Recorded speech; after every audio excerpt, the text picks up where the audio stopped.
사람들이 보면 금요일부터 안식일이 몸이 좀 괴로워요.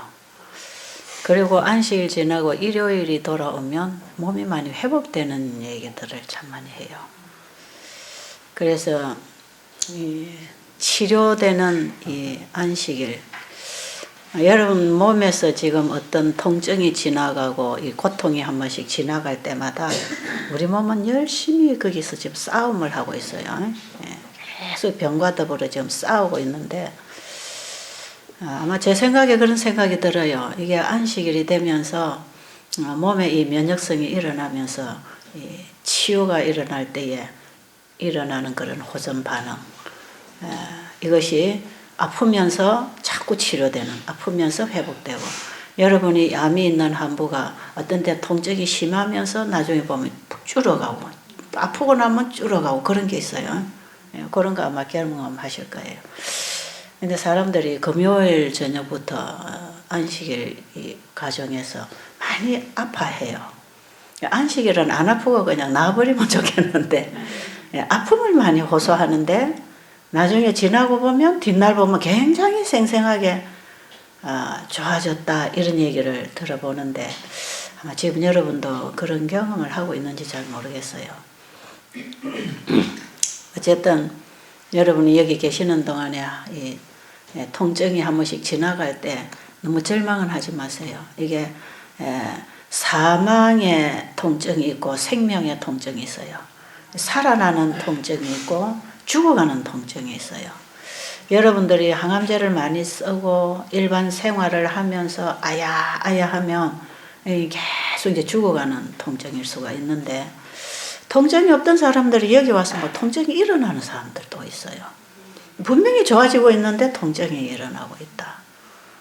살아나는, 그래서 호전 반응이라고 하는 게 우리가 느낀다는 것이죠. 그래서 몸이 살아나면서 오는 통증. 왜 걷지 않고 운동하지 않다가 운동을 하고 나면 막 근육통 같은 거고 몸이 막 아프잖아요. 그건 지금 살아나는 통증이거든. 막 운동을 하고 막 생기가 들어가고 순환이 일어나면서 막 기능이 살아나면서 오는 통증이 있어요. 그래서 살아나는 통증도 있습니다. 절망적일 때도 울지만 너무 희망적이고 기뻐도 울잖아, 그죠? 눈물도 종류가 달라요. 절망적으로 정말 우는 눈물이 있고 희망적인 눈물이 있죠, 그죠? 눈물이라고 다 나쁜 건 아니거든요. 참 좋은 눈물이 있어요. 특별히 사람들이 회개하는 눈물 있잖아요. 회개하는 눈물. 거기는 굉장히 치료가 일어납니다. 이 회개하는 눈물은 치료제입니다. 치료제. 치료되는 호르몬이 일어나는 거죠. 그런데 절망적인 눈물 있잖아, 그죠? 원통하고 억울하고 분통하고 그래가지고 이제 절망적이고 괘씸하고 이래서 우는 눈물은 자기를 죽이는 호르몬들이 나오고 있죠. 다르죠? 침도 다 달라요. 침도 저 맛있는 음식을 보면 무슨 침이 나죠? 군침이 나지요. 맛있는 음식 쳐다보면 군침이 졸졸. 요즘 석류는 시지도 않은데 석류 먹는 것만 봐도 침이 줄줄줄줄. 그거는 아마 신침이에요. 신침. 살구, 매실, 석류 이런 거 시다 하는 것 때문에 시다. 지금 침이 나오고 있네. 그런데 여러분, 스트레스 받을 때 나오는 침도 있어요. 스트레스 막 이놈 죽이냐 사냐 그냥 와글와글 할 때 침이 나와야 안 나와요? 와글와글 할 때 거품을 문다 그러죠. 그 거품을 물 만큼만 침이 와글와글 나오잖아요. 그런 침은 무슨 침인지 아세요? 그게 이제 죽이는 침입니다. 그게 이제 자기를 죽이는 침이 나오죠. 자꾸 그 독침이 나온다 그러죠. 저는 그 독침이라 그래요. 왜냐하면 막 화가 바글바글 나가지고 막 싸울 때 침 이걸 주사기로 쫙 받아가지고 병아리에게 주사를 주면 직사한다는 거거든. 바로 죽는다는 거예요. 그게 아주 독한 죽이는 침이 나오죠. 근데 무슨 침도 있는지 아세요? 음식을 꼭꼭 씹어 먹으면 음식물에 있는 독성들을 제독하는 침도 있대요. 그리고 우리가 걸리는 이 암병, 암은 이것은 전염되는 게 아닙니다. 여러분, 암 환자 옆에 나 안 들어가 이런 사람이 있어요. 암은 전염되는 게 아니에요. 이제 항암제를 많이 맞고 왔을 때 그 항암제 독성이 옆에 있는 사람 그 공간에 공기에 이렇게 노출돼서 내가 독성을 간접적으로 받을 수는 있어요. 그래서 항암제를 많이 받고 온 사람들, 많이 받은 사람들 혼자 이렇게 두는 수도 있잖아, 그죠? 그 독성이 그런 게 있지만 암은 이렇게 세균성 질환이 아니에요. 이것은 전염되지 않습니다. 그래서 암 환자 옆에 있는 거 겁낼 필요가 없어요. 함께 해도 아무 일 없어요. 이 암은 발암 물질에 의해서 세포가 변질되는 세포성 질환입니다. 이거는. 그렇기 때문에 이 암 환자들은 어디에 조심해야 되는가? 음식, 공기, 물 이런 거 참 중요합니다. 왜? 그걸 통해서 발암 물질이 자꾸 들어와. 발암 물질이. 발암 물질이 음식을 통해서도 들어오고 이게 자꾸 들어와가지고 주로 우리가 먹는 음식에 발암 물질들이 굉장히 많이 들어오고 있거든요. 특히 이제 색소가 들어간 음식들 이런 건 굉장히 나쁜 것입니다. 양념들, 진한 양념들 하죠. 여러분 양념 많이 들어서 맛있는 거 좋아하지 마세요. 그 양념 속에 여러 가지 또 화학 물질 속에 우리가 먹는 이런 또 고기나 이런 여러 가지 이제 바다가 오염된 바다에서 잡아오는 생선들 이 입으로 들어가는 이 음식 중에 우리가 마시는 주스나 이런 거 공기 이런데 발암 물질이 굉장히 많이 이제 들어가는데 일단 음식을 꼭꼭 씹어주면 음식으로 인해서 들어오는 이런 독성 물질, 발암 물질 이걸 제독하는 침이 나온다는 것이에요. 여기서. 그래서 사람은 뭘 보고 뭘 받느냐 몸이 거기 대처해서 나옵니다. 자꾸 나와요. 그래서 우리가 좋은 걸 듣고 좋은 소리, 좋은 기분, 좋은 마음, 좋은 음식, 깨끗한 물, 깨끗한 공기 이런 거 참 중요하죠. 그죠? 좋은 게 들어와서 좋은 반응이 일어나고 그래서 우리 몸이 좋은 쪽으로 계속 살아나고 이래야 되는데 이 나쁜 정보들이 들어오고 나쁜 물질이 들어오고 이러면 그걸 이제 막아주는 이런 제독시키는 이런 침도 있다는 것이죠. 그러니까 침도 보세요. 신 음식을 보면 신침이 나오고 음식을 보면 군침이 나오고 보세요. 이 독성 물질이 들어오니까 제독하는 침이 나오고 이제 이러잖아요. 그죠? 우리 몸은 뭐가 들어오느냐에 따라서 반응을 하는데 이 반응하면서 나오는 호르몬들이 죽이기도 하고 살리기도 하고 해가 되기도 하고 덕이 되기도 하고 치료되는 호르몬이 나오기도 하고 병을 주는 호르몬이 나오기도 하고 그러니까 우리는 좋은 걸 많이 봐야 되겠죠. 그죠?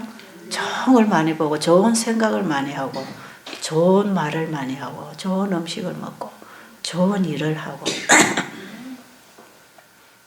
좋다 참 좋다 그거 좋은 거 그 좋은 일이 많이 생겨야 됩니다. 우리 환자분들은 좋은 일이 많이 생겨야 돼. 자, 오늘도 제가 좋은 일 생기는 거 하나 또 알려드릴게요. 제가 여러분들에게 계속해서 이 하늘로부터 오는 하나님이 보내는 메시지를 지금 여러분에게 보내드리고 있죠. 여기에 우리에게 필요한 모든 게 다 있어요. 이게 제일 좋은 겁니다. 이 복음이라 그러죠. 복음, 복된 소식. 여러분 소식을 잘못 들어도 몸에서 나쁜 게 나와요. 그거 아십니까?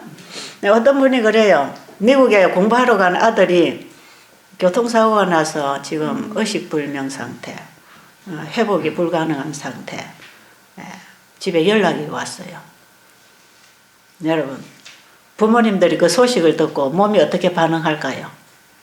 여러분 같으면 어떻게 반응할 것 같아요? 쓰러질 겁니다. 그죠? 쓰러질 것이에요. 심장이 아마 멈출 것입니다. 몸에서 갑자기 절망적인 이런 호르몬들이 나오고 힘이 쫙 빠지고 밥맛이 딱 없어질 거고 좋은 게 아무것도 없어지고 기쁜 것도 없어지고 좋다는 건 아무것도 없습니다. 불행한 소식이 딱 들릴 때 그래가지고 미국으로 건너갈 힘도 없고 쓰러져가지고 일을 어떻게 하면 좋으냐. 그런데 몇 시간 후에 전화가 다시 왔대요. 아 미안합니다. 그 당신의 아들이 아니고 다른 아들. 아 이게 파악이 잘못됐다. 당신 아들이 아니다. 그러니까 어떻게 될까요? 그러니 그 소식 들으니까 어떻게 될까요? 벌떡 일어나지 뭐. 벌떡 일어나는 거 벌떡. 금방 그냥 뭐 밥도 맛있고 재밌고 뭐 얼마나 오히려 안 들었던 것보다 더 기쁠 수도 있어. 여러분 좋은 소식 그것도 우리 몸에 영향을 미칩니다. 그죠? 좋은 소식. 좋은 소식이 들려와야 돼. 우리 인간에게 제일 좋은 소식이 뭘까요? 우리 인간에게 제일 좋은 소식은 예수님이 나를 구원해 놓으셨다는 거. 우리에게 영원한 하늘이 있고 영원한 집이 있고 영원한 세상이 있고 정말 아름다운 세상이 있다는 거. 제가 저 환자들 숙소를 이제 하나하나 다 지으면서 저는 제일 이제 힘들었던 게 일을 하면서 몸이 아프고 허약할 때 사람은 가장 편안하고 싶고 가장 좋은 거 갖고 싶고 좋은 거 먹고 싶고 좋은 소리 듣고 싶고 그렇죠. 이 사람은 약할 때 제일 좋은 게 필요해요. 근데 여기 시설이 좋지 않아서 제가 아픈 환자들을 맞이할 수가 없었어요. 제가 처음에는 그저 이렇게 한 방에 10명씩 20명씩 넣고 지그재그로 잠을 자도 사람들이 막 오고 이랬는데 한국에 이제 이런 요양원들이 많이 생기고 좋은 요양원 시설이 생기고 이제 사람들의 집들도 다 이제 새 집으로 갈아서 바꿔지고 환경이 좋아지고 집들이 다 이제 좋아졌잖아요. 옛날에 그 어려울 때 그때 시대가 아니고. 그러니까 자기 집 생활도 안락하고 편안하고 요양원에 가도 시설이 안락하고 편안한데 배들수양원은 옛날 구식 그대로 그냥 한 방에다가 불 떼가지고 그냥 몇 명씩 자야 되고 자 이렇게 환자가 대우를 받아야 되는 아주 열악한 조건에서 제가 아픈 분들을 맞이할 수가 없게 됐어요. 그러면서 외국에서 자꾸 이제 강의를 해달라고 교회들이 초청을 하니까 초청하는 집회 스케줄을 다 받으면 그럼 1년 내내 외국만 돌아다녀야 되는 스케줄이에요. 여기저기서 뭐 러시아에서 중국에서 뭐 일본에서 카나다에서 미국에서 연락들이 오는데 막 제가 여기 있을 수가 없어서 자꾸 나갔어요. 지금 알고 보니까 환자들이 여기에 오는 게 굉장히 불편했고 그 다음에 그런 기회를 통해서 외국에 제가 많이 나갔던 것 같아요. 그래가지고 한 10년 넘어 10몇 년을 외국을 제가 많이 다니고 여기는 그나마 정말 오갈 데 없어서 힘든 사람들 그래도 와서 도움을 받고 가지. 나는 그런 환경도 괜찮다. 이제 이런 분들이 오면은 받아들였어요. 그리고 이제 우리 식구들이 하고 또 이제 봉사자가 와서 하고 그러면서 연결을 하면서 제가 일을 계속 해 나왔는데 제가 이제 눈이 어두워지기 시작하고 그러다가 보니까 얼마나 과로를 했겠어요. 그죠?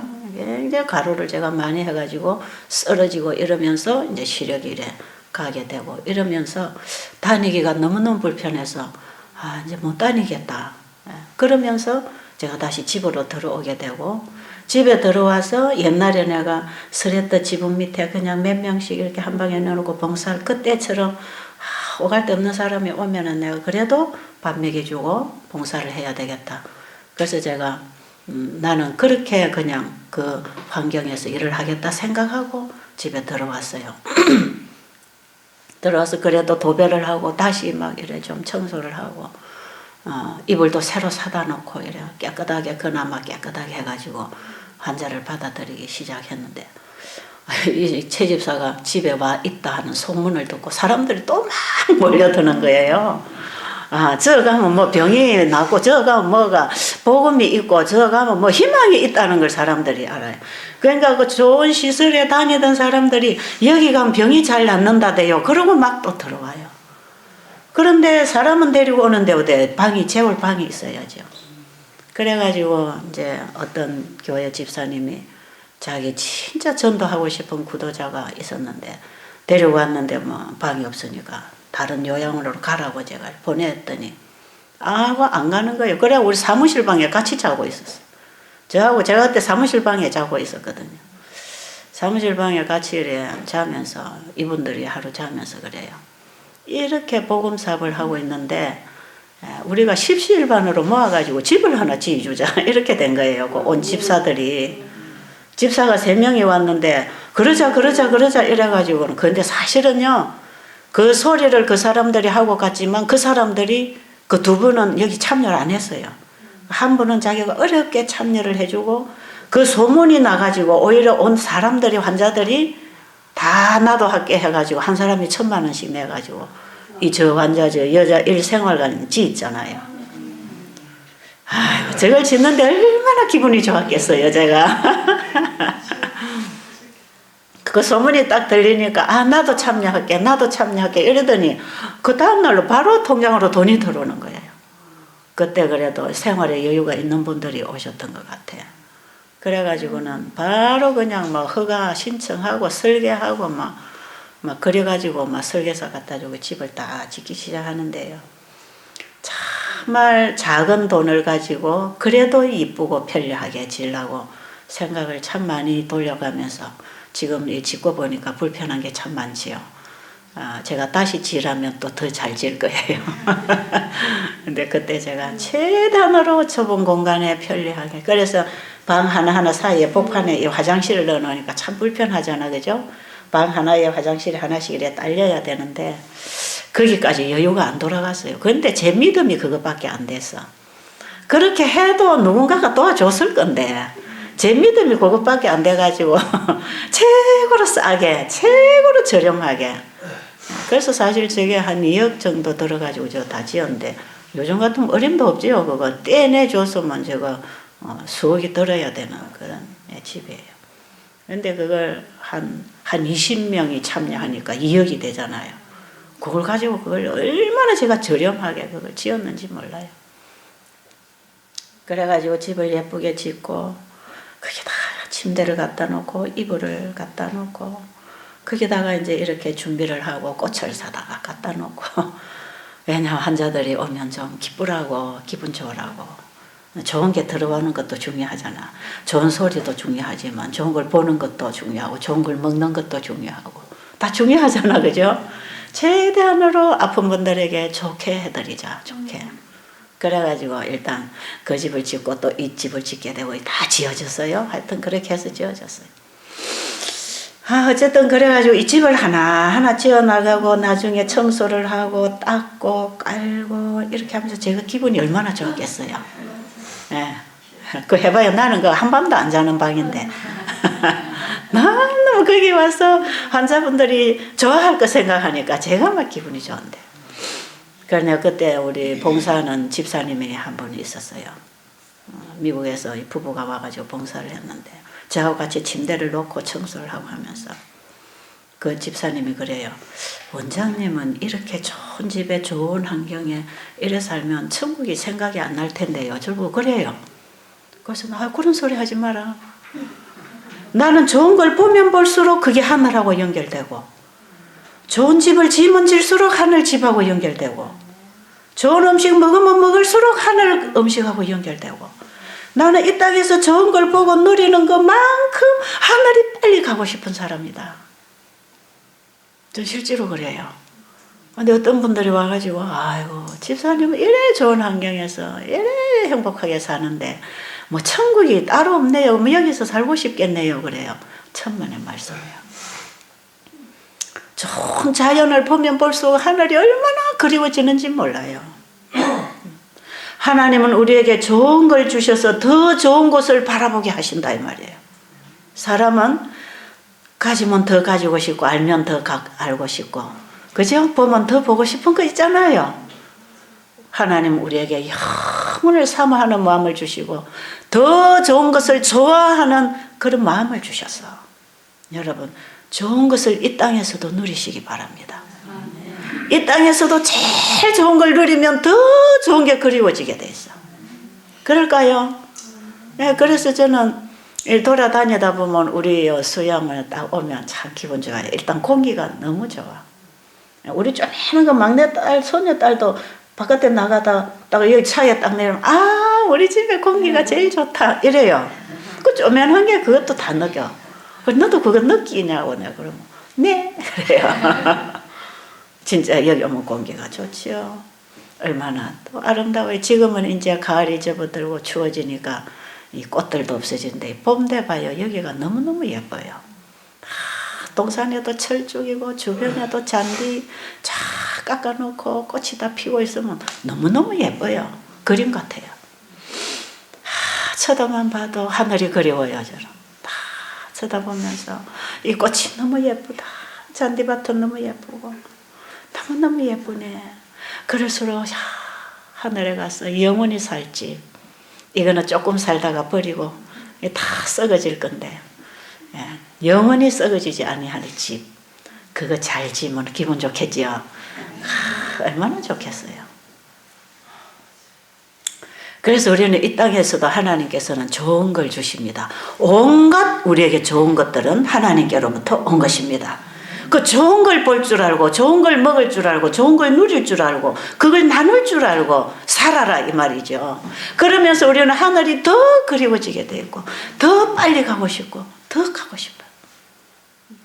우리 요새 조영은 집사님 집 지면서 입이 방글방글 좋아가지고 저분이 그 도시의 공해 속에 뭐 아파트에 그 뭐 재미가 있겠습니까? 콘크리트 벽 속에 갇혀가지고 그 뭐 자기 공간이라고 뭐 꾸며놓고 뭐 영은 카페라고 샀는데 그게 뭐 그래 그 도시 공기 속에 그죠? 근데 이 대자연 속에다가 큰 넓은 집을 지니까 그냥 기분이 좋아가지고 방실방실 그러자 그랬어요. 이거는 얼마 살다가 썩어지고 불태워지고 없을 집. 이거 짓는 것도 잠깐 누릴 거. 지금 집을 지면서도 우리는 그러잖아요. 이게 우리가 몇 년을 더 살 건지 몰라 사실은. 제가 저 숙소들 질 때 그랬거든요. 이제 곧 있으면 예수님 재림하실 건데 뭐 그리 집을 잘 짓냐고 그랬거든요. 그때 제가 뭐라고 했냐면 나는 이 집을 예쁘게 지어가지고 여기에 영혼들이 들어오게 되면 그 1년만 살고 이 집 버려도 그 1년 동안에 여기 들어오는 영혼들에게 복음을 전할 수 있으니까 나는 그 가치를 가지고 집을 짓는다 그랬어요. 실제로 저는 그게 제 본심이에요.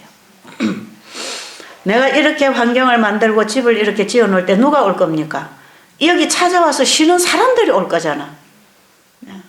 여기 먹을 게 있으니까 여러분 새도 지나가다가 먹을 게 있으면 들린다 그러는 거 아니겠어요? 참새가 방앗간을 못 지나친다 그러죠. 방앗간에 가면 뭐가 있으니까? 먹을 게 있으니까. 저는 베델수양원이 세상 사람들에게 방앗간이 되기를 원합니다. 그래서 여기 오면 먹을 게 있을 거니까 올 거 아니겠어요? 그럼 내가 이 집을 지어서 1년 동안 쓰고 버린다 할지라도 한 영혼이 와서 먹고 구원을 받는다면 집값보다 엄청나게 비싼 영혼을 얻는 거 아닙니까? 저는 그런 마음으로 집을 짓고 지금까지 이제 일을 하고 있는 것이에요. 우리 조영은 집사님 지금 집을 예쁘게 지으려고 얼마나 또 신나 있는데 이 집 지어봐야 몇 년 살지 모르겠네. 그러고 지금 짓고 있어요. 그러고. 근데 몇 년을 살던 그동안에 그 집을 통해서 영혼들이 또 방앗간이 되면 좋지 않아요? 방앗간이 되면 거기 가서 새가 먹이를 하나 먹고 가서 산다면 필요한 거지요. 그래서 제가 그랬어요. 이거는 아무리 잘 지어놔도 다 썩어질 거, 다 불태워질 거, 영원히 썩지 아니하고 불태워지지 않아 우리 집 질 거, 우리 거기 가서 우리 집 짓자 그랬어요. 거기 가서 우리 집 짓자. 거기 가서 우리 정원 만들고, 거기 가서 우리가 영원히 살 우리의 집, 우리의 세상. 거기 가면은 정말 아름다운 사람들만 살고 있고 천사들과 하나님 아들 그리스도와 함께 우리가 영원히 살 그곳. 생각만 해도 얼마나 가슴 벅찹니까? 이런 메시지, 이런 소식이 우리에게 들어올 때 계속 이 메시지가 우리 생각 속에 들어올 때 힘이 납니다. 힘이 나요. 이런 좋은 소식을 자꾸 가지고 살아야 돼. 좋은 소식, 기쁜 소식, 그걸 안고 살아야 돼. 실제로 이런 게 있어요, 없어요? 있잖아요. 실제로 있거든. 성경이 사실입니까? 사실이잖아요. 있단 말이에요. 요한계시록 저 뒤로 가봐요. 21장이 이제 20장, 21장, 22장 가봐요. 이제 이 세상 마지막 세천사 기별 전파하고 세상의 심판이 임하고 바벨론이 무너지고 계시록 18장으로 가면 다 무너지고 그 다음에 이제는 나중에 이제 복음 사업이 끝나고 세상 심판 이제 예수님 재림으로 세상은 다 이제 끝나는 거죠. 그리고 7년 후에 하늘성 예루살렘이 이 땅에 내려옵니다.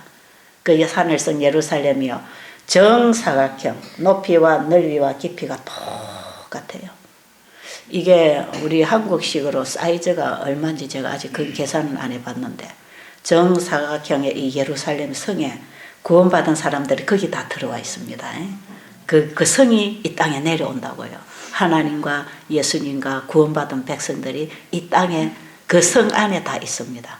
그리고 이 지구를 이 성이 내려오고 이제 악인들 부활시켜가지고 불이 내려와서 다 태워버리고 완전히 청소해가지고 성 안에 있는 사람들이 나와서 자기 집 짓고 사는 것이에요.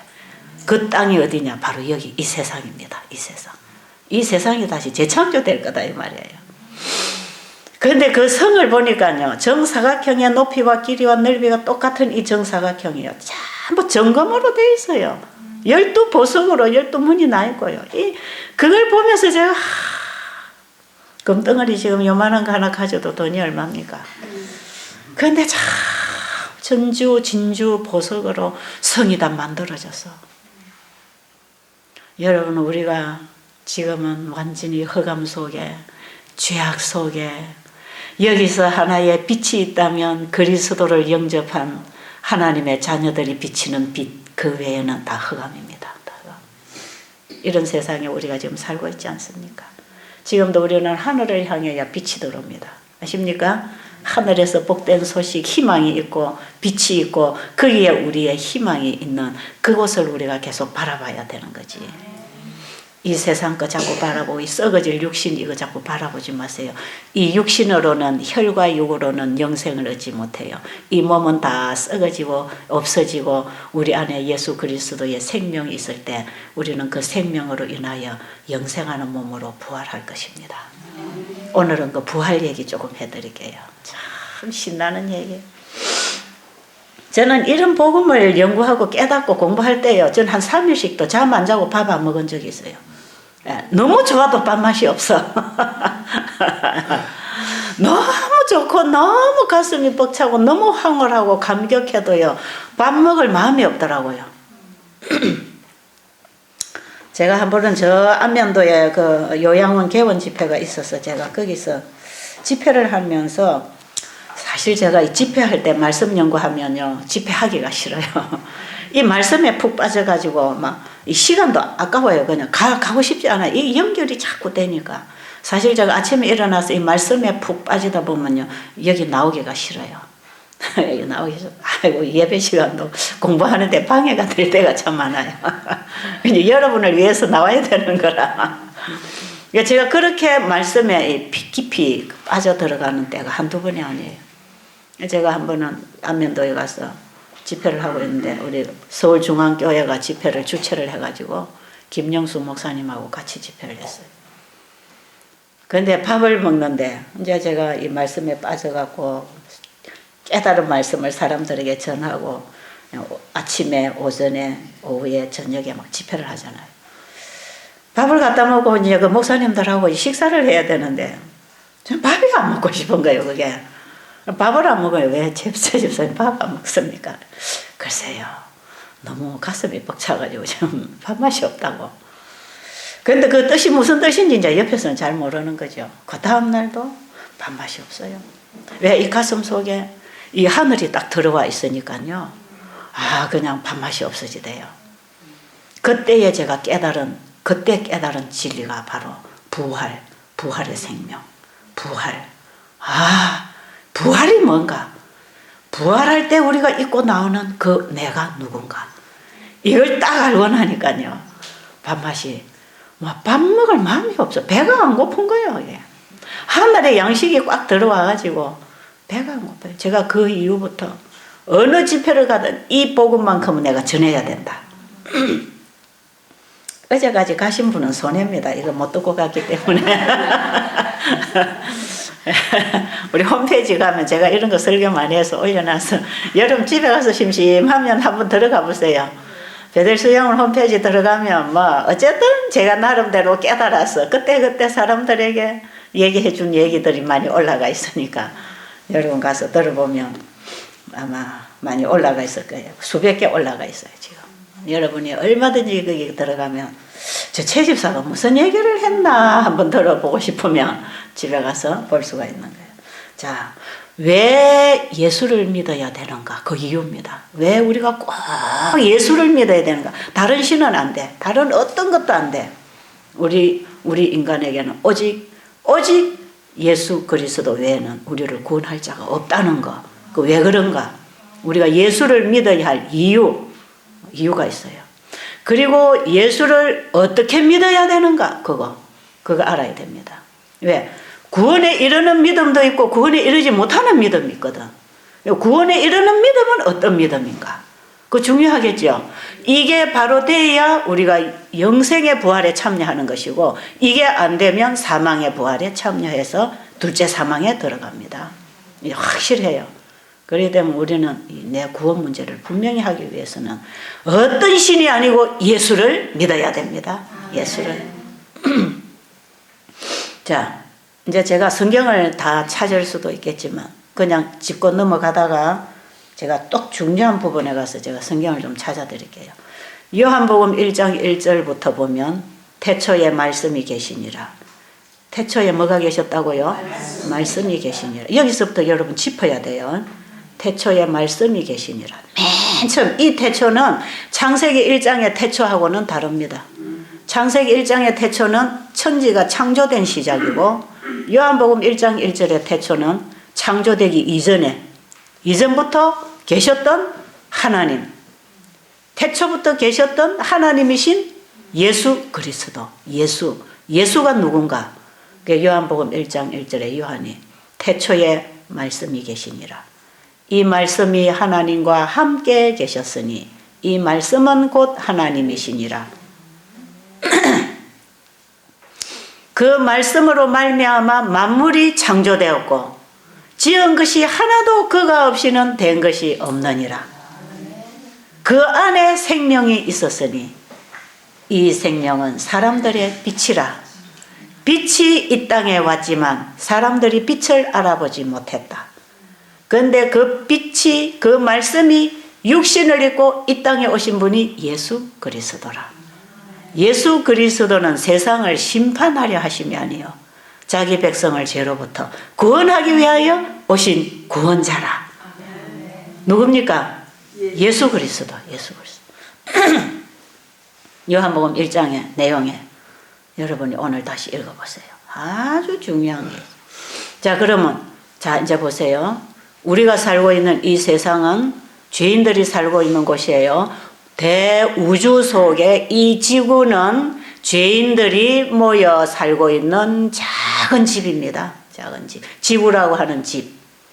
죄인들만 모아놓은 것을 어디라 그러죠? 감옥이라 그러죠. 감옥. 이 세상에서도 죄를 지어서 죄인들만 사는 집을 감옥이라 그러죠. 우주 속에 죄를 짓고 죄인들이 살고 있는 곳이 지구이기 때문에 지구는 죄인들이 갇혀있는 감옥입니다.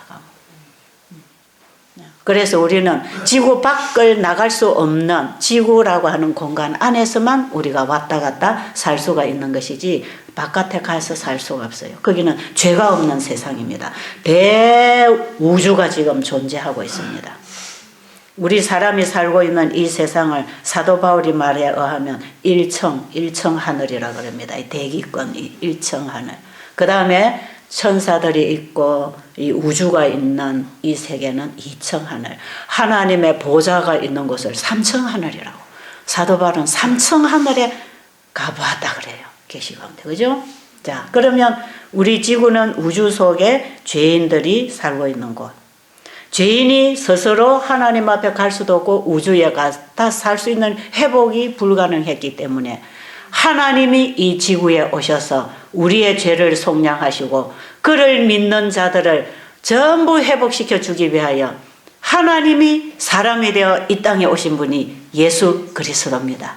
그래서 예수님은 창조주로서 온 우주를 창조하신 창조주로서 죄가 있는 이곳에 하나님이 죄인의 몸으로 사람의 세상에 사람과 같이 되셔서 사람과 함께 지내면서 사람의 연약성을 친히 경험하시고 연약한 인간을 이해하고 도와주고 구원하기 위하여 그분이 인간의 연약성을 다 체험하시고 그걸 감당하시고 그분은 온전히 하나님과 연합한 그 신성의 생명을 우리에게 넣어주시고 가시려고 나를 믿어라, 나를 영접해라 그러십니다.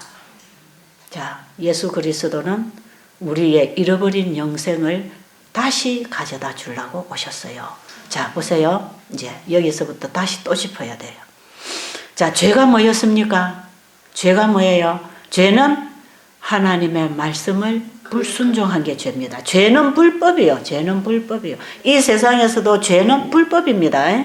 죄는 하나님의 말씀을 범한 것이 죄입니다. 자, 제가 지금 뭐 하나 가져왔으면 좋은데, 자, 여기 나무가 한 그루 있어요. 나무가 한 그루 있는데 이 나무가 나무 이 가지가 나무 덩치에서부터 잘라지면 어떻게 되지요? 죽어요, 살아요? 죽어요. 하나님은 생명의 뿌리, 이 나무로 말하면 뿌리, 생명의 원둥치입니다. 하나님은 태초에 말씀이 계셨고 그 말씀이 하나님과 함께 계셨고 그 말씀 안에 창조의 능력이 있고 그 말씀 안에 생명이 있었다 그러죠. 그 생명은 영원한 생명, 죽지 않는 생명, 마르지 않는 생명, 영원히 줄 수 있는 영원한 생명, 생명의 본체, 나무로 말하면 뿌리입니다. 생명의 뿌리. 그런데 이 생명의 뿌리에서부터 여기서 순이 나고 가지가 뻗고 꽃이 피고 여러 열매들이 맺혀질 수 있는 이 나무가 가지가 뻗었는데 이 가지 하나가 원둥치로부터 오는 아이고 감사합니다. 참 재치가 있으시네. 감사합니다. 자, 금방 우리 집사님이 하나 꺾어 오셨네요. 자, 이것이 지금 살았어요, 죽었어요? 죽었어요, 살았어요? 아이, 금방 잘라봤는데 죽었어요, 살았어요? 살아있는 것 같지만 떨어져 나왔으니까 죽은 거나 마찬가지죠. 하나님 안에 그 말씀 안에 생명이 있었고 그 생명으로 말미암아 만물이 창조되어 나왔고 그 뿌리에서부터 모든 가지가 나왔다 이 말이죠. 만물이 창조되어 나왔고 그 만물에게 끊임없이 그 만물이 창조된 만물이 끊임없이 생명으로 연결되어 있을 때만 이게 살게 되어 있는 거 아닙니까? 그죠? 죄라고 하는 것은 뭐냐? 원생명의 둥치로부터 잘라진 게 죄입니다. 그게 죄예요. 죄는 하나님의 생명에서 잘라진 게 죄다 이 말이에요. 그럼 그 생명이 어디에 있을게요? 말씀 안에 있었다 그러잖아요. 그 생명이 말씀 안에 있었는데 그 말씀을 끊임없이 먹고 말씀하고 연결되어야 하나님의 생명에 연합되어 사는 것인데 그 말씀으로부터 불순종을 하게 되니까 말씀이 오는 길이 끊어진 거 아닙니까? 그러니까 이렇게 가지가 돼버렸다 이 말이에요. 자, 원둥치 뿌리하고 가지하고 사이에 가지가 있잖아요. 그죠? 뿌리와 가지 사이에 둥치가 있죠. 여기서부터 잘라져 나오면 죽는 것처럼 아버지 안에 있는 생명이 아들을 통해서 우리에게 흘러와서 만물에게 흐릅니다. 그런데 이 피조물들이 하나님의 말씀에 끊임없이 순종할 때에는 그리스도 안에 있을 때에는 항상 살아있지만 그리스도에게서 끊어지고 그리스도를 거절하고 하나님의 생명에서 끊어질 때에 이건 가지가 된다 이 말이에요. 가지가 되어서 살고 있는 이 세상, 이 가지가 금방 잘라져도 금방 안 죽어. 이게 유예의 생명을 가지고 있지요. 이거 생명이 말라지기 전에 다시 나무둥치에다 갖다 접을 붙여버리면 이게 다시 살아나요. 이거 잘라져 가지고 금방 안 죽는 것처럼. 그러나 이것이 다시 가지를 벗거나 꽃을 피우거나 이거는 못해요. 그걸 하는 생명이 없어요. 이거는 이 가지고 있는 생명 가지고 살다가 이거는 그냥 죽을 것입니다. 하나님의 영원한 생명에서 끊어진 아담이 거기서 바로 죽지 아니하고 거기서 생육하고 번성해서 다시 자녀를 낳게 그 생명 영원한 생명은 끊어졌지만 영원한 신성의 생명은 끊어졌지만 영원히 살 수 있는 생명은 끊어졌지만 요 생명 안에서 유지될 수 있는 그 유예의 생명은 존재하고 있었어요. 왜? 다시 잃어버린 생명 말씀이 육신이 되어 이 땅에 오셔서 그 생명을 넣어주어서 다시 접붙여 줄 것이기 때문에 유예의 기회를 줬다 이 말이에요. 이게 은혜의 기회, 유예의 기회 이겁니다 바로. 그래서 이게 금방 말라지지 않는 것은 하나님의 은혜로 유예의 생명을 누리고 있는데 이거는 영생할 수는 없는 생명이다. 아십니까? 아담 하와가 아무리 오래 살아도 영생할 수는 없었어. 목숨을 유지해서 다시 자녀를 낳고 살 수 있도록은 되어 있지만 영원히 살 수 있는 생명은 끊어졌어요. 영원히 살 수 있는 그 생명이 어디에 있었느냐? 그게 아버지 안에 있었고 그 말씀을 통하여 나왔고 말씀을 통해서만 영원한 생명이 우리에게 올 수 있었기 때문에 이 생명은 이미 신성의 생명, 영생의 생명을 잃어버렸어요. 자, 그러면 요한복음 15장 1절로 보면 이제 나무와 가지의 얘기를 합니다. 그죠? 예수님이 나는 포도나무요 너희는 가지니 그랬죠. 나는 포도나무요 내 아버지는 농부라. 1절로 보면 나는 포도나무요 내 아버지는 농부라. 포도나무를 누가 심었다고요? 이 땅에 아버지가 나를 보내셨다 이 말이에요.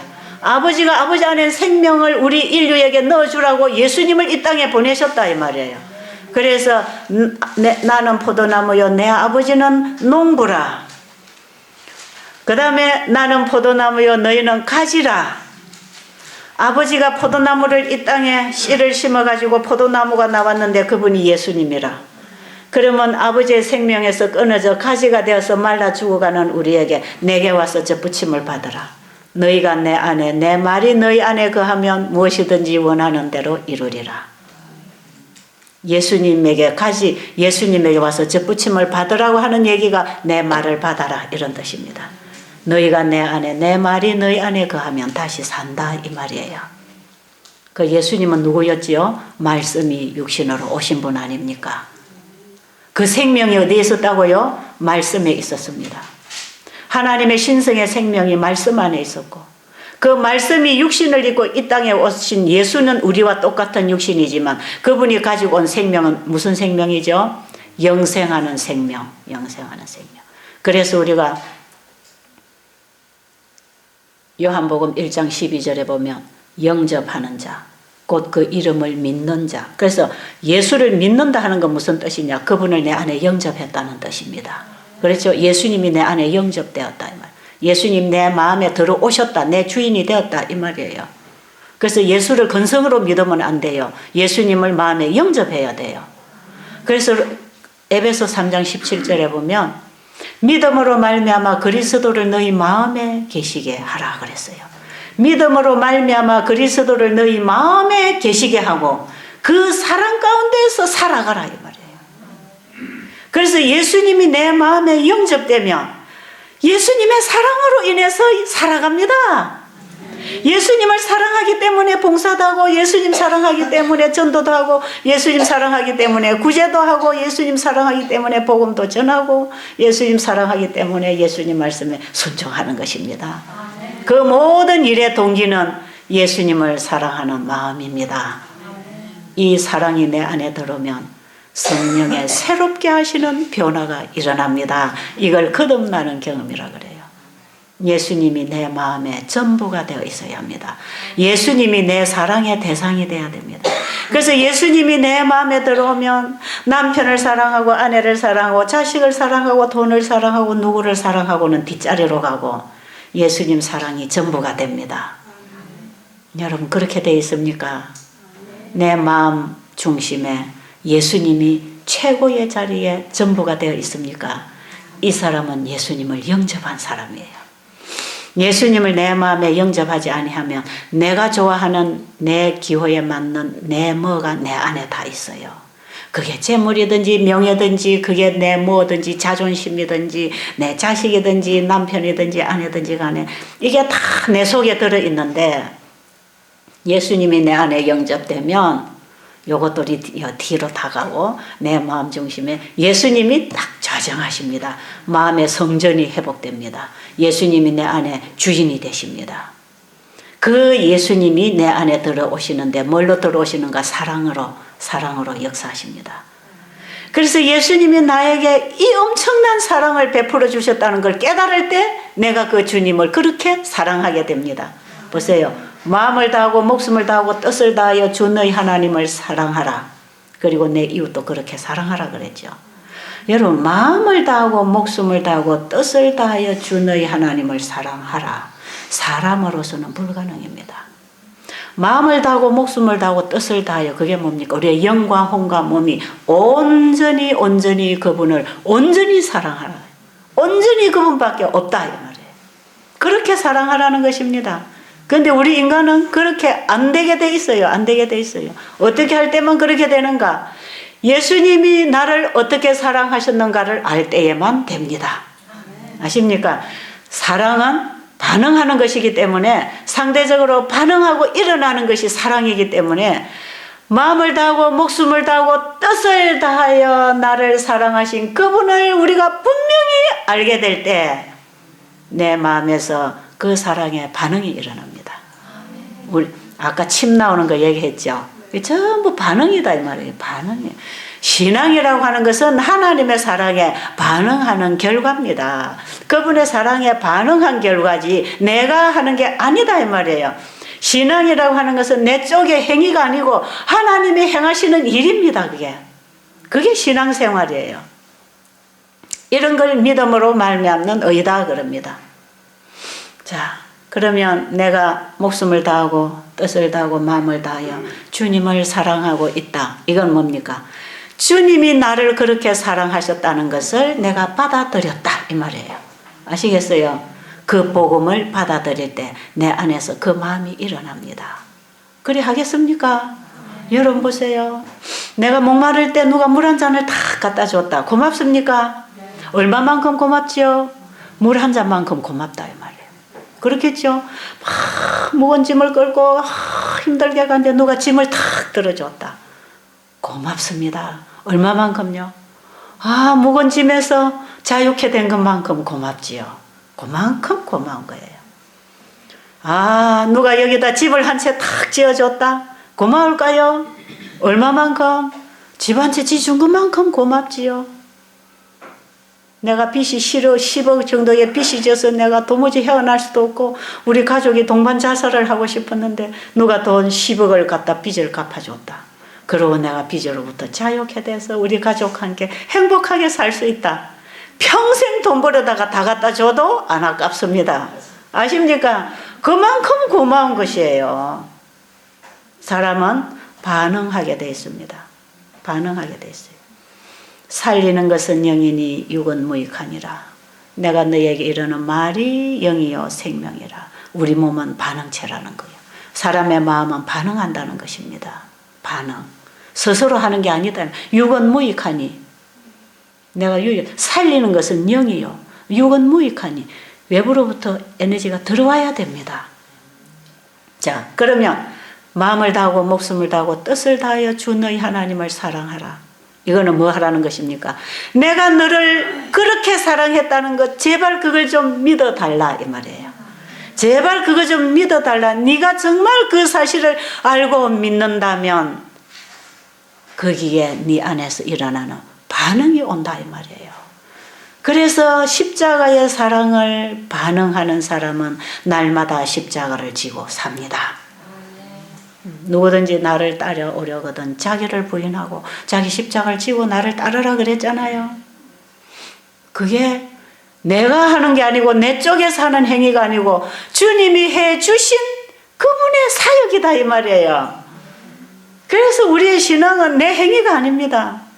하나님의 사랑에 반응하는 바로 하나님의 사역이 내 안에서 이루어지고 있는 결과가 우리의 신앙생활입니다. 여기까지 이해하십니까? 자, 그러면 중요한 건 뭐냐? 내 안에 예수님이 계셔야 됩니다. 그죠? 내 안에 예수님이 계셔야 돼. 요한일서 5장 11절 12절에 보면 내 안에 예수님이 계시면 생명이 있고 예수님이 없으면 생명이 없느니라 그랬어요. 자, 내 안에 예수님이 계시면 무슨 생명이 있고? 영생하는 생명이 있고, 이 영생하는 생명은 그것이 곧 그분을 사랑하는 마음입니다.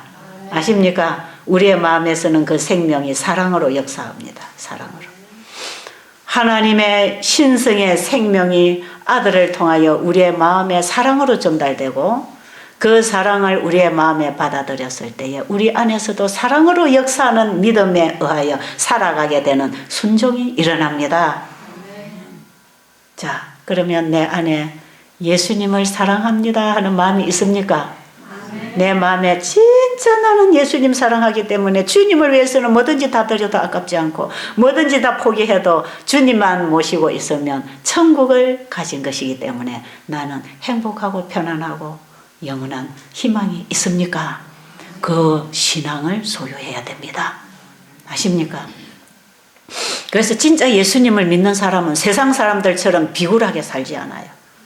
세상 사람들 앞에 사람들처럼 돈에 약해지고 권력에 약해지고 어떤 집이나 어떤 명예에 어떤 뭐에 약해지지 않습니다. 왜요? 내 안에 누가 계시니까? 예수님이 계시고 예수님 안에 뭐가 있으니까? 천국이 있고 영생이 있지 않습니까? 내 안에 예수님이 계셔야 합니다. 믿음으로 말미암아 그리스도를 내 마음에 영접하면 사랑 가운데서 뿌리가 박히고 터가 굳어져서 사랑에 반응하는 열매를 맺고 살 것이다. 이게 복음입니다. 이게 온 성경에 가르치는 율법과 선지자가 준 기별입니다. 복음이 이게 온 성경의 가르침이에요. 자, 그러면 중요한 건 내 안에 예수님이 계셔야 된다는 거. 그렇죠? 예수를 이렇게 믿어야 돼요. 그럼 우리가 하나님의 말씀을 불순종해서 죽게 되었는데, 말씀이 육신을 입고 이 땅에 오신 예수는 2000년 전에 죽고 십자가 돌아가시고 부활해서 하늘에 가시고 이 땅에 없습니다. 그렇죠?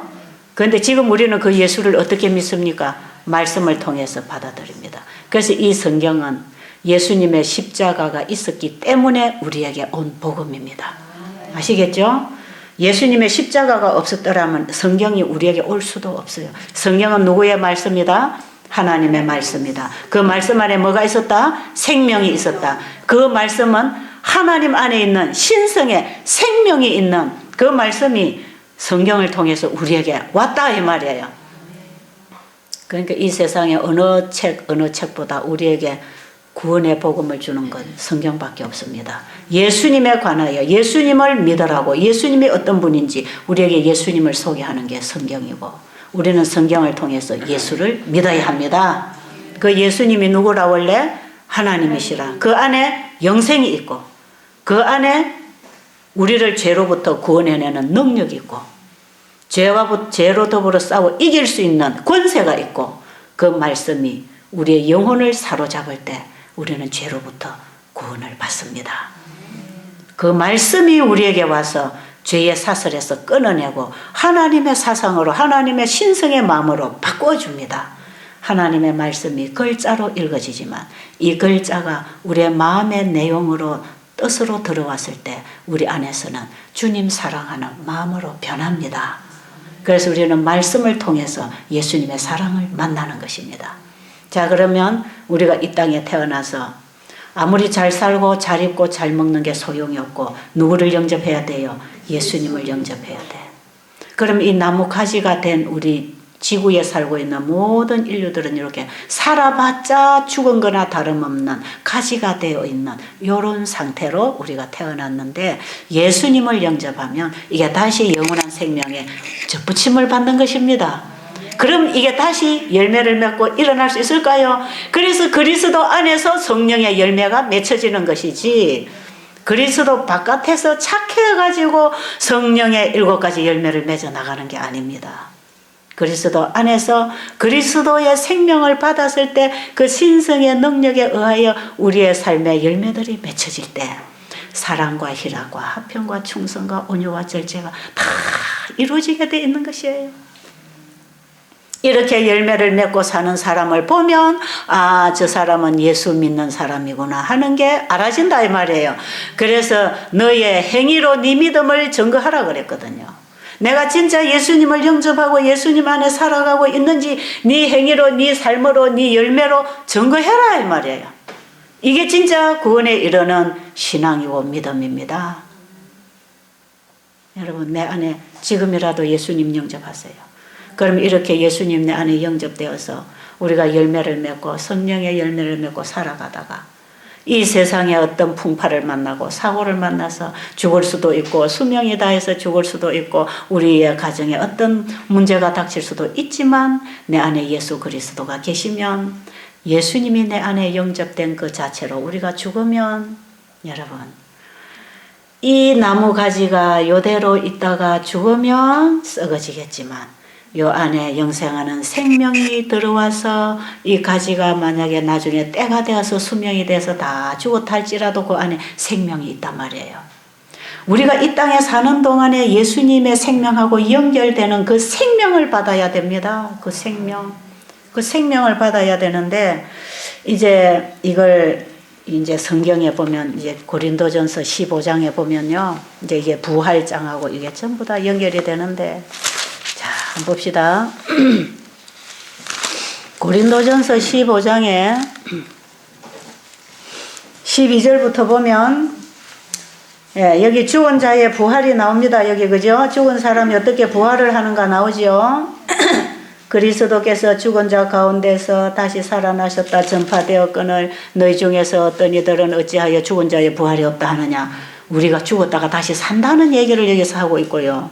그 다음에 13절에 만일 죽은 자의 부활이 없으면 그리스도도 다시 살아나지 못하셨으리라.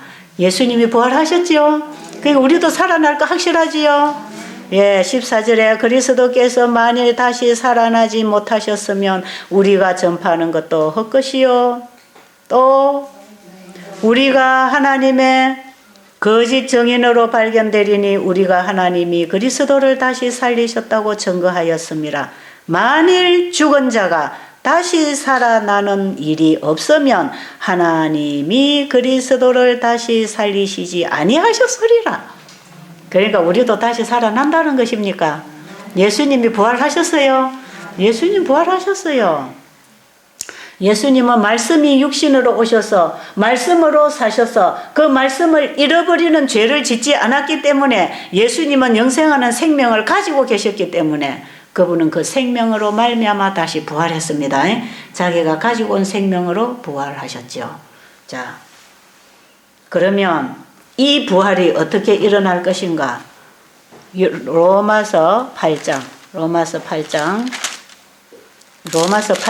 거듭남의 장입니다. 거듭남.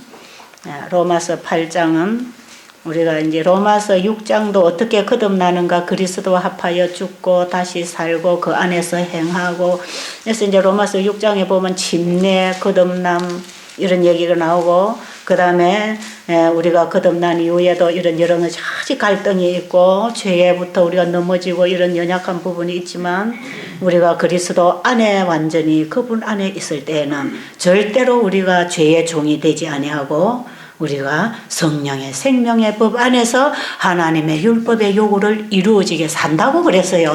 이 로마서 8장이 바로 그리스도 안에서 하나님의 자녀가 되는 양자 되는 하나님을 아버지라고 부르는 바로 그 거듭남의 얘기가 8장이고, 그런 사람들이 나중에 예수 그리스도를 내 안에 영접한 그리스도로 인하여 우리가 다시 부활하는 얘기가 8장 11절에 나옵니다. 자, 여기 보면 그리스도 예수를 죽은 자 가운데서 살리신 이가 너희 안에 거하시는 그의 영으로 말미암아 너희 죽을 몸도 살리시리라. 예수를 죽은 자 가운데서 다시 살리신 하나님이 그리스도의 영을 받고 우리가 잠들었을 때 그리스도의 영이 우리 안에 있을 때 그 영으로 말미암아 우리도 다시 살아난다는 것입니다. 그러니까 예수를 믿어도 어떻게 믿어야 돼요? 내 마음에 영접을 해야 됩니다. 내 마음에 예수님을 영접해서 예수의 생명이 내 안에 있을 때 내가 영생하는 씨를 받는 것입니다. 아시겠죠? 그러니까 교회만 다니는 신앙 가지고는 절대로 여러분이 착한 신앙 가지고는 구원을 받는 게 아니고 예수를 진짜로 믿어야 돼. 예수님을 진짜 내 안에 영접해서 예수님이 내 안에 전부가 돼야 됩니다. 다 뒤로 가고 예수님이 전부가 돼야 됩니다. 이 믿음이 있어야 예수의 생명이 내 안에 들어온 것입니다. 자, 그럼 고린도전서 15장 35절로 가서 35절.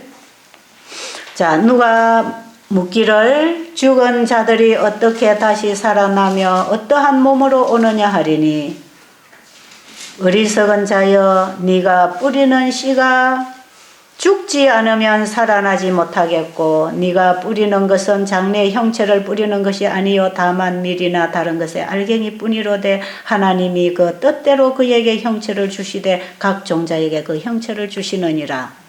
여기까지 보면 이게 무슨 뜻이냐 하면요, 어떤 사람이 말하기를 사람이 죽으면 어떻게 다시 사느냐 그래요. 그런데 여기서 하나님 말씀하시기를 이 어리석은 자들아 너희들이 땅에다가 씨를 심을 때 씨앗이 밀이든지 콩이든지 뭐든지 그 씨가 땅에 들어가서 썩지 아니하면 어떻게 나무가 나오겠느냐. 그러면서 여기 42절에 보니까 죽은 자의 부활도 그와 같으니 썩을 것으로 심고 썩지 아니할 것으로 다시 살아나며 욕된 것으로 심고 영광스러운 것으로 다시 살아나며 약한 것으로 심고 강한 것으로 다시 살아나나니 육의 몸으로 심고 신령한 몸으로 다시 살아나나니 육의 몸이 있은즉 또한 신령한 몸이 있느니라. 자, 땅에다가 씨를 심을 때 그 씨앗 속에 생명이 따라 들어갑니다. 그죠? 생명, 씨, 눈, 그게 있어야 돼요. 그러면 곡식 씨앗은 알갱이는 땅에서, 밀알은, 콩알은 땅에 썩어서 다 없어지고 흙으로 돌아가지만 그 속에 있는 생명, 그 속에 있는 씨, 여기에서부터 나무가 다시 나와가지고 열매를 맺는 것처럼 우리 사람이 이거는 흙이잖아요. 이거는 밀알처럼 이거는 흙에 들어가서 썩을 몸이다 이 말이에요. 여러분 죽으면 땅속에 묻던가요? 불에 태우든지 다 뭐가 된다는 거죠? 흙으로 먼지로 돌아간다는 것입니다. 이 육은 흙으로 돌아갑니다. 흙은 흙으로 돌아갑니다. 그런데 우리가 흙으로 이렇게 태어나서 우리가 이렇게 죄를 짓고 죽게 됐지만 예수님을 다시 우리가 영접하게 되면 영생하는 씨가 들어왔어요. 이 씨를 가진 사람은 알곡이라 그러고 이 씨를 못 받고 죽는 사람을 쭉정이라 그러는 것입니다. 쭉정이는 나중에 불에 태우고 알곡은 하늘 창고에 모아넣기 위하여 예수님이 오실 것입니다. 그럼 예수님이 이 땅에 오실 때 이 생명의 씨를 가지고 땅에 들어간 사람 전부 다 나옵니다. 그게 부활입니다. 그래서 밀알을 땅에다 심었더니 어느 시간이 지나니까 밀알은 썩어져 버리고 밀알 속에 있는 그 생명만 나무가 되어서 형체가 되어서 나오는 것처럼 그리스도 예수를 내 안에 영접하고 목숨이 다해서 우리가 땅속에 들어가 묻어지든지 태워지든지 고기밥이 됐든지 상관없이 내 안에 있는 생명은 안 죽는 생명이에요. 안 죽는 생명. 그게 신성의 생명, 영원한 생명의 씨를 내가 받았기 때문에 내가 나중에 육신은 썩어져 없어져도 내 안에 있는 그 생명으로 말미암아 그 영으로 말미암아 하나님이 우리를 다시 살리십니다. 그래서 이것은 꼭 씨를 땅에 심었을 때에 나무의 형체가 나오는 것처럼 우리도 나의 형체를 가지고 다시 나올 것이에요. 그 형체가 내 얼굴 갖고 나온다 이 말이에요. 그러니까 우리가 그날 아침에 서로 만나면 알아볼까요? 몰라볼까요? 다 알아보도록 내가 나올 거다 이 말이에요. 가장 건강하고 아름다운 모습으로 신령한 몸으로 부활을 하고 나오는데 이제 보세요. 이 중요한 복음이 뭔가? 히브리서 2장 11절에 보면 거룩하게 하시는 자와 거룩하게 함을 입은 자가 다 하나에서 난지라. 그러므로 형제라 부르기를 부끄러워 아니하신다 그랬어요. 여러분, 하나님이 아들을 통하여 하나님 안에 있는 신성의 생명을 아들을 통하여 우리에게 넣었잖아요. 그죠? 그러니까 아버지 안에 있는 생명, 아들 안에 있는 생명, 내 안에 있는 생명이 하나입니까? 거룩하게 하시는 자와 거룩하게 함을 입은 자가 다 한 생명 안에 있다 이 말이에요. 그러니까 이거는 뭐 됩니까? 아버지와 자식이 되는 것입니다. 아버지와 자식. 그래서 하나님은 나의 친아버지, 내 생명을 주신 친아버지가 되고 그 아버지의 아들을 통하여 나도 아버지의 아들이 됐으니까 예수님하고는 한 형제가 되고. 그럼 여러분, 하늘성 예루살렘이 이 땅에 내려왔을 때 아버지와 아들과 아들을 믿고 구원받은 백성이 한 집에 삽니까? 이 지구가 하나님의 친자식들이 한 집에 사는 집이 이 지구가 될 것입니다. 그래서 이 지구가 우주의 중심이 되어서 온 우주를 다스리고 관리하는 왕권을 가지고 우리가 이 지구에서 영원히 우주와 더불어 살 것 아니겠어요? 내가 누구다? 그리스도 안에서 나를 볼 때 나는 하나님의 아들이다. 그래서 하나님이 내 아들아 내 아들아 하는 내용이 그런 의미에서 붙여진 이름이다 이 말이에요. 오늘 희망 생겼어요. 그러니까 여러분 오래 살고 짧게 살고가 중요한 게 아니야. 뭐가 중요해요? 내 안에 예수 그리스도가 계시느냐 안 계시느냐, 내가 진짜로 예수를 믿고 있느냐 안 믿고 있느냐, 그게 중요합니다. 속지 마시고 신앙에 기만 당하지 마시고 거짓 종교에 빠지지 마시고 거짓 가르침을 따르지 마시고 오늘 여러분 개인적으로 신앙을 준비하세요. 예수님을 영접하세요. 예수님을 영접. 예수님이 내 마음에 들어오셔야 됩니다. 아십니까? 그분은 통회하고 겸손한 자의 마음에 임하신다 그랬어요. 이사야 57장에 보면 통회하고 겸손한 자의 마음에 그분이 임하셔서 우리를 회복시켜 준다고 얘기하고 있지 않습니까? 여러분 그 예수님 우리 마음에 영접합시다. 그 예수님이 우리의 복음이십니다. 우리의 희망이고 우리의 유일한 소망이 거기에 있지 않습니까? 그 예수님 안에 살면 가치관이 바뀝니다.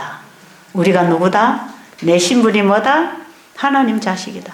그래서 창세기 1장 26절이 우리의 정체성이라 그랬잖아요. 우리가 누구 닮았다고요? 하나님의 형상으로 지음을 받은 우리.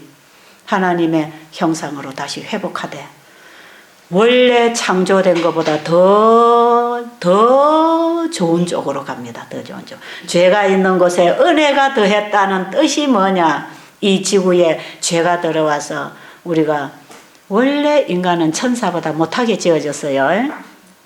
모든 우주의 피조물들은 천사보다 못하게 지어졌어요. 그런데 예수님이 잠깐 동안 천사보다 못한 우리 인간의 인성을 취하셨다고 히브리서에 보면 그럽니다. 자, 그런데 우리가 예수를 영접해서 다시 부활하게 되면 천사들 레벨이 아니에요. 피조물들의 레벨이 아니에요. 하나님의 신성의 생명을 바로 받고 하나님의 친자녀가 된 그 자체가 영생입니다. 아십니까? 그 자체가 영생. 그러나 아버지는 아버지의 영역이 있고 예수님은 예수님의 영역이 있고 우리는 우리의 영역이 있을 뿐입니다. 아십니까? 그러나 우리는 하나님의 한 생명 안에 하나님의 친자식이 되어서 우리는 왕자 공주가 되어서 온 우주를 다스리는 권세를 얻고 영원히 우주를 지도하고 살 거 아니겠어요? 그걸 왜 잃어버려? 그 큰 구원을 왜 놓치냐 이 말이에요.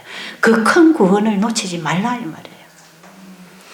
이 복음 때문에 제가 지금 살아가고 있는 것입니다. 이걸 놓칠 수가 없잖아요. 뭐 어떤 시련이 와도 저는 이걸 놓치지 않으려고 해요.